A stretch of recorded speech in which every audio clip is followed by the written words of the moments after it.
Ang aklat ng propetang si Isaias. Sa unang video, pinag-aralan natin ang kabanata 1 hanggang 39, ang mensahe ni Isaias tungkol sa paghatol at pag-asa para sa Jerusalem. Inakusahan niya ang mga pinuno ng Israel ng pagrerebelde laban sa Diyos at sinabi niya na gagamitin ng Diyos ang Assyria at Babylonia para hatulan at durugin ang kaharian ng Israel. Kaya nagtapos ang kabanata 39 sa pahayag ni Isaias na babagsak ang Jerusalem sa Babylonia at magiging bihag. Makalipas ang 100 taon pagkatapos ni Isaias, nakakalungkot kasi nangyari nga ang lahat. Pero ang talagang inaasahan ni Isaias ay ang bago at malinis na Jerusalem kung saan naghahari ulit ang Diyos sa tulong ng Mesiyas na hari at ang lahat ng bansa ay magsasama-sama ng mapayapa. Kaya sa kabanata 40 at mga sumusunod, mas tatalakayin pa ang dakilang pag-asa na ito. Ang unang pangunahing seksyon, kabanata 40 hanggang 48, ay nagbukas sa isang pahayag ng pag-asa at kaaliwan sa Israel. Sinabi sa mga tao na tapos na ang pagkabihag sa Babylonia at nalutas na ang kasalanan ng Israel. Simula na ng isang bagong kasaysayan. Kaya silang lahat ay dapat nang umuwi sa Jerusalem kung saan itatatag ng Diyos ang kanyang kaharian at makita ng lahat ng bansa ang kanyang kaluwalhatian.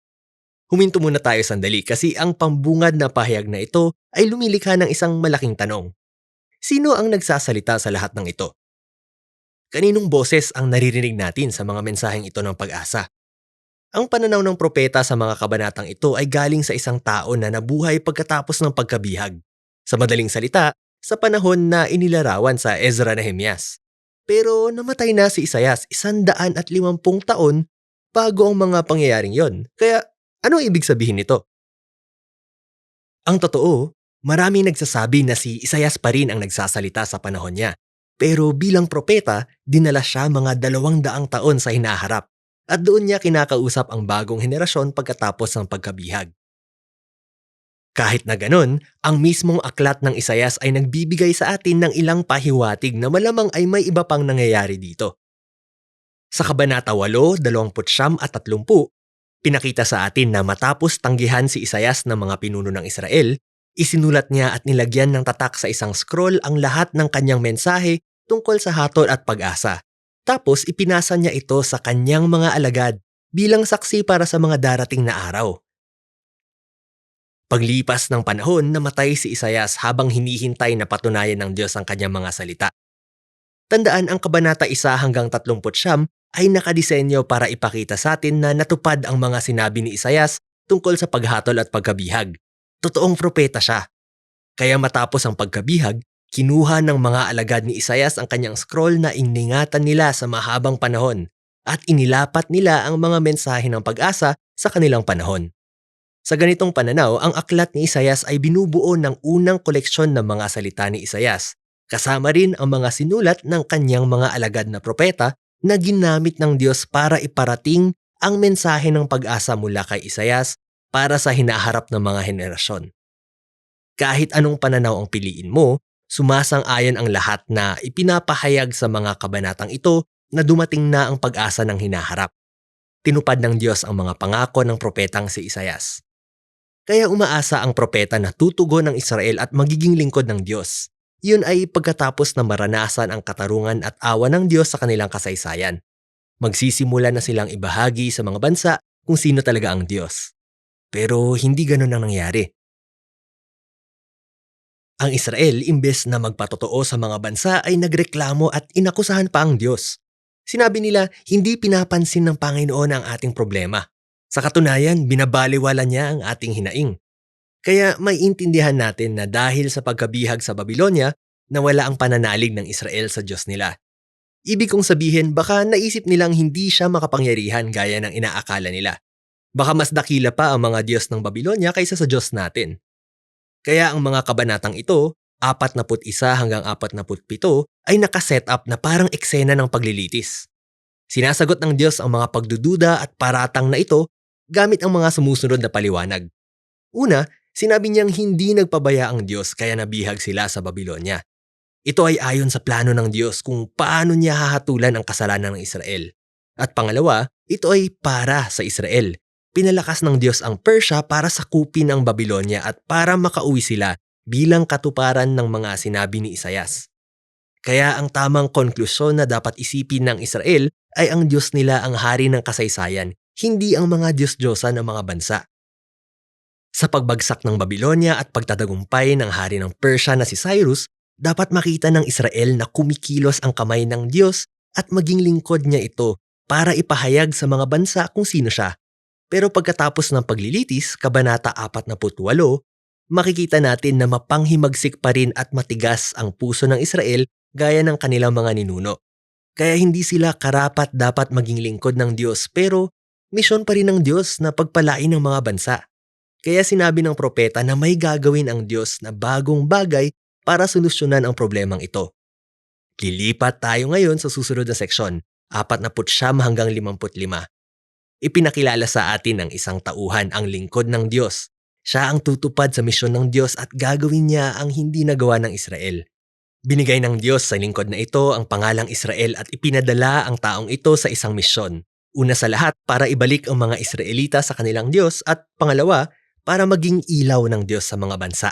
Sasabihin sa atin na ang lingkod na ito ay bibigyan ng kapangyarihan ng Espiritu ng Diyos para ipahayag ang magandang balita at dalhin ang kaharian ng Diyos sa lahat ng bansa. Parang katulad ng Mesiyas na hari sa Kabanata 11. Pero pagkatapos ay malalaman natin ang nakakagulat na paraan kung paano dadalhin ng lingkod na ito ang kaharian ng Diyos.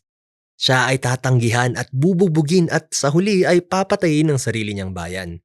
Ang totoo, kahit inakusahan at hinatulan siya ng kamatayan, siya ay mamamatay para sa kasalanan ng sarili niyang bayan. Ayon sa propeta, ang pagkamatay ng lingkod ay bilang alay para mapatawad ang kasamaan at paghihimagsik ng mga tao. Pagkatapos ng pagkamatay niya, mabubuhay ulit ang lingkod at maririnig natin na dahil sa kanyang kamatayan, siya ay nagbukas ng daan para maging matuwid ang mga tao.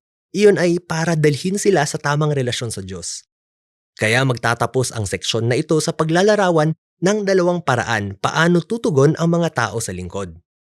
Ang ilan ay tutugon ng may kababaang loob at tatalikod sa kanilang mga kasalanan at tatanggapin ang ginawa ng lingkod ng Diyos para sa kanila. Tatawagin ang mga taong ito na mga lingkod at binhi. Tandaan ang banal na binhi mula sa Kabanata 6. Ang mga ito ang makakaranas sa pagpapala ng kaharian ng Mesiyas. Pero may iba na tatawaging masasama. Tinatanggihan nila ang lingkod at ang mga naglilingkod sa kanya. Ito ang magdadala sa atin sa huling seksyon ng libro, 56 hanggang 66, kung saan ay mamanahin ng mga lingkod ang kaharian ng Diyos. Maganda ang disenyo ng paghahanay sa mga kabanatang ito. Pinagsasama-sama dito ang lahat ng tema sa aklat. Sa pinakasentro ay may 3 magagandang tula na naglalarawan kung paano binigyan ng kapangyarihan ng Espiritu ang lingkod para ipahayag niya ang magandang balita tungkol sa kaharian ng Diyos para sa mahihirap. Muli niyang pinagtibay ang lahat ng pangako ng pag-asa mula sa unang bahagi ng libro. Ang bagong Jerusalem na tinitirahan ng mga lingkod ng Diyos ay magiging lugar kung saan dumadaloy ang katarungan, awa at pagpapala ng Diyos sa lahat ng bansa sa buong mundo. At sa paligid ng mga tulang ito ay may 2 mahabang panalangin ng pagsisisi. Inaamin ng mga lingkod ang kasalanan ng Israel at nagdadalamhati sila sa lahat ng kasamaan na nakikita nila sa kanilang paligid. Kaya hinihiling nila sa Diyos na patawarin sila at sana dumating na ang kanyang kaharian dito sa lupa kagaya ng sa langit. Kasama ng mga panalangin na ito ay may koleksyon ng marami pang mga tula na pinaghahambing ang kapalaran ng mga lingkod at mga masasama na nagpapahirap sa kanila.